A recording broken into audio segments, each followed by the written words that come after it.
यह कहानी एक सन की राजा गोगा जी महाराज की है, जो हर रोज सुबह अपनी रानी राजकुमारी रूपमती को खड़ा कर उसकी नथ में से 100 तीर निकालता और पूछता, क्या इस धरती पर मेरे जैसा कोई और वीर मर्द है? रानी बेचारी डर और लाचारी में हर बार कहती, नहीं महाराज, आप जैसा वीर पुरुष और कोई नहीं। समय बीता। एक दिन रानी की माँ रानी से मिलने आई।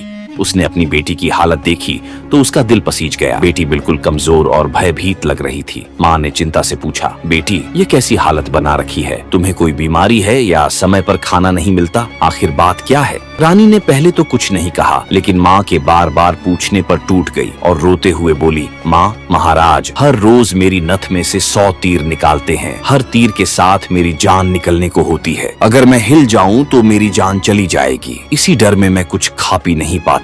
माँ ने गहरी सांस लेते हुए कहा, बेटी चिंता मत कर। कल सुबह जब राजा तुमसे पूछे कि क्या इस धरती पर मेरे जैसा कोई और मर्द है, तो कह देना, घर में हो या बाहर, मर्द बहुत हैं। बाहर निकलो, शेर को 1.25 शेर बहुत मिलते हैं। अगले दिन सुबह राजा ने रानी को उठाकर बाग में बुलाया और हर रोज की तरह 100 तीर निकालने के बाद पूछा, रानी क्या इस धरती पर मेरे जैसा कोई और वीर मर्द है? रानी ने हिम्मत जुटाकर कहा, महाराज मर्द बहुत हैं, घर में नहीं तो बाहर बहुत। बाहर निकल के देखिए, शेर को 1.25 शेर मिलते हैं। राजा गोगा जी महाराज रानी की बात सुनकर स्तब्ध रह गए। उन्होंने खाने पीने का सामान लिया और बाहर दुनिया में अपने जैसा मर्द देखने निकल पड़े। रास्ते में उन्हें एक काना आदमी मिला जो आकाश की ओर टकटकी लगाए देख रहा था। राजा ने पूछा, क्यों भाई, ऊपर क्या देख रहे हो? काने ने जवाब दिया, इंद्र के अखाड़े में परियों का नृत्य हो रहा है। राजा ने ऊपर देखा लेकिन कुछ नहीं दिखा। काने ने कहा, तुम कौन हो और कहाँ जा रहे हो? राजा ने कहा, मैं गोगा जी महाराज, मालवा का राजा, मैं अपने जैसा मर्द ढूंढने निकला हूँ। काने ने कहा, थोड़ी देर रुको, परियों की पाजेब गिरने वाली है, उसे लेकर मैं भी तुम्हारे साथ चलूंगा। कुछ देर बाद पाजेब सच में गिरी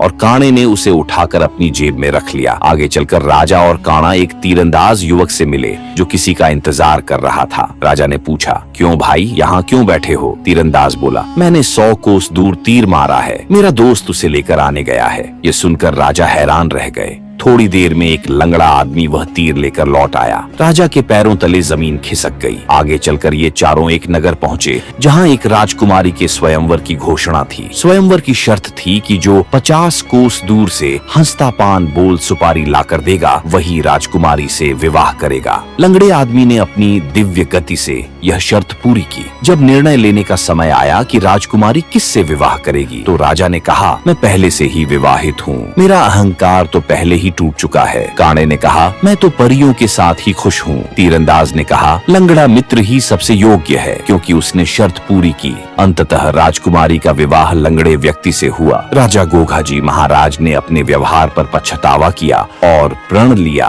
कि वह अपनी रानी पर कभी अत्याचार नहीं करेगा। निष्कर्ष, सच्ची वीरता बाहरी शक्ति में नहीं, बल्कि दूसरों का सम्मान करने और अपने अहंकार को त्याग